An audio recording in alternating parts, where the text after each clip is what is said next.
everyone, welcome back to the channel, and today on Need for Speed Unbound we are going to be looking at the Mitsubishi Evolution 10.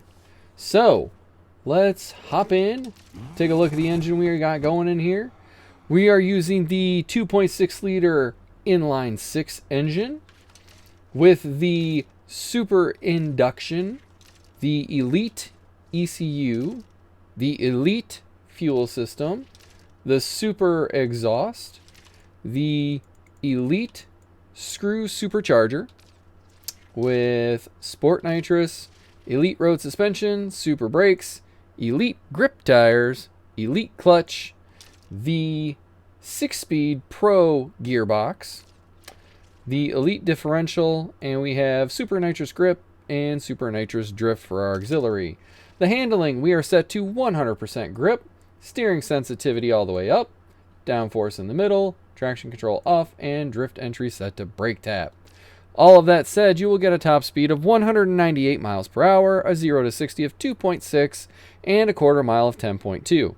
So this thing's pretty quick. Let's go race some AI fools and see how it performs.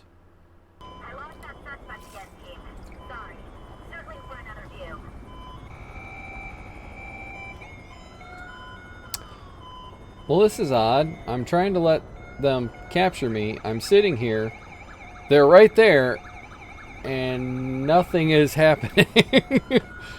I don't understand at all.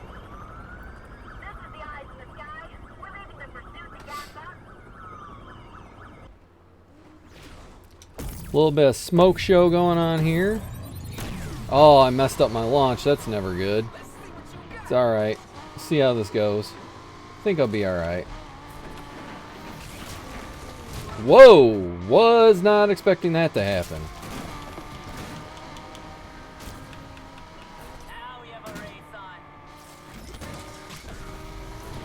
Alright there, buddy boy.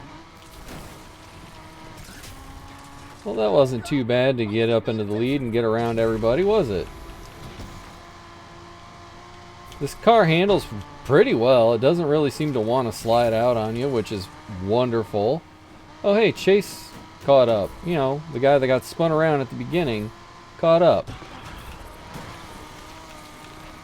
Oh, look at that beautiful drift right there.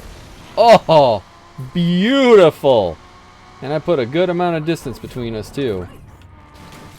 Oh, I should have saved that burst, Nos. Oh, well. It happens. Should have saved it for that corner. You burst around that corner, it works out pretty well in your favor usually. Don't want to turn into those. Got a little loose. Got a little loose on the dirt. So apparently it doesn't like dirt too much, but that doesn't surprise me because most of the cars in this game don't unless you build them for off-road. And who builds a car for off-road in this game because there are no off-road races? So what is the point of even having it? Wow, this thing is like smooth as can be. I'm really digging this car. I haven't used it a whole lot. Oh, I messed up that drift though. But I saved it. I saved it.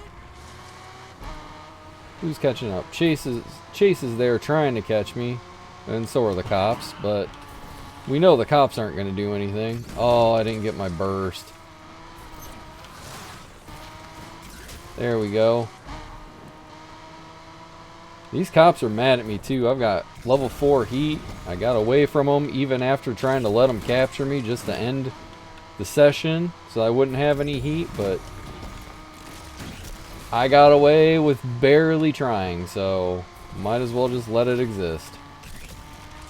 Man, this thing is pretty slick. I'm not gonna lie. Uh-oh, watch out for that car. Don't hit the car! And I was barely turning going down that off-ramp, and I got the grip out of it, so that's sweet. Another really nice drift going around that corner. I'm not complaining. Oh, hey, there's somebody that if I had a little bit more time, I'd be lapping. Let's see, can I do this right? There we go. That was beautiful. And then we just finish this thing out. There would have been one more lap. I totally would have lapped her. But yeah, that handled really well. I'm going to go hop into a different S-Class race and see how it does in a different type.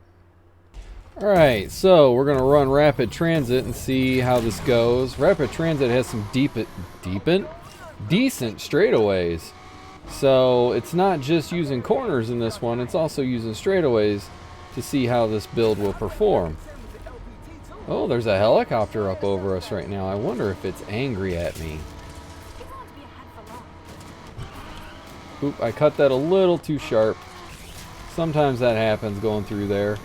It is not a fun corner. Sometimes you take it really well, and other times you just hork it up big time. Heavy is the head that wears the crown. And I am gone from all of you. Granted, the cops definitely get in the way and help slow down the rival racers. But I do think this is a solid build. And you don't see a lot of people using the Evo X either. Most people are either using the Evo IX because it was a free car, or they're just not using it because other cars exist and they know those cars have really good builds to them. So why would you try anything else? Because God forbid you find something that's, you know, not the norm, not the what's the word I'm looking for, meta that everybody uses. But I've found some what I feel like are extremely good cars that I almost never see anyone using while doing this video series, and it has kept the game fresh and fun for me.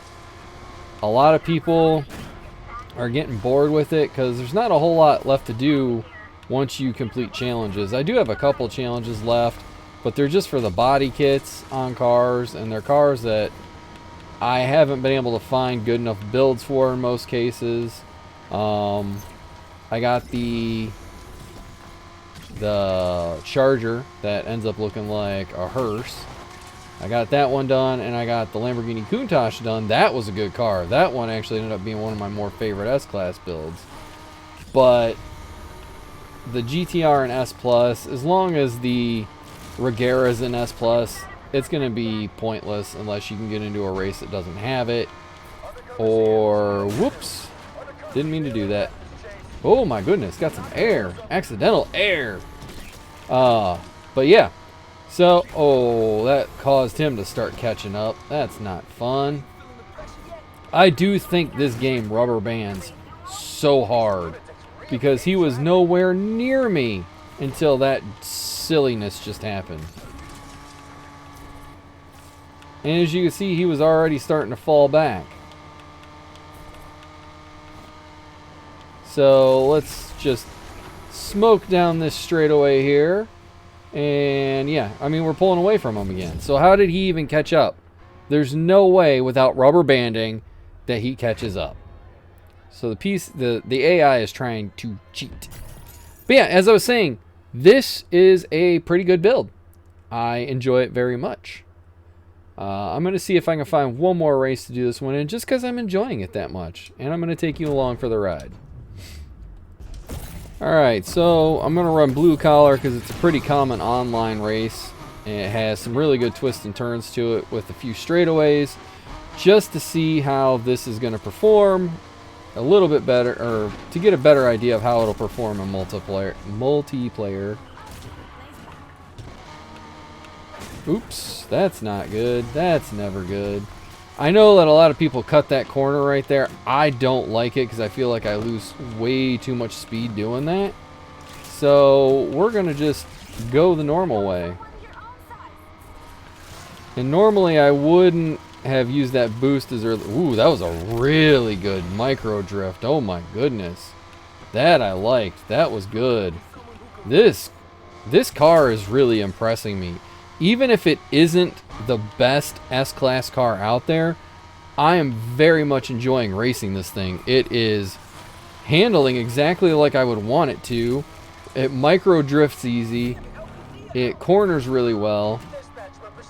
It has good acceleration and top speed. So I don't know why anybody wouldn't like this car. I mean, there are some builds out there you're going to lose to. I'm willing to bet my RSX build would beat this just because that car has won most races I have ever raced in multiplayer, and very few times have I lost a race series in that car. And most of the time it's just due to poor driving versus, hey, the car was bad. That was weird. It didn't want to go up a gear there, apparently. Wow, this thing takes these corners so well. I'm loving this thing. Look at the distance between me and the AI. Let's see, can I do it correctly here? No, I started to lose it a little. That's alright. It happens. And then we're going to take this final corner. The nice micro drift. And just fly down the straight. And that is it. That was a very easy race. I really do think this car will translate well to online play. I'm very happy I hit on it in the single player to try and build it in the multiplayer. So yeah, buy this car, race it. I have a feeling it'll serve you well. That's going to do it today. If you haven't already, please hit the subscribe button, like the video, and leave some comments, and I'll see you in the next one.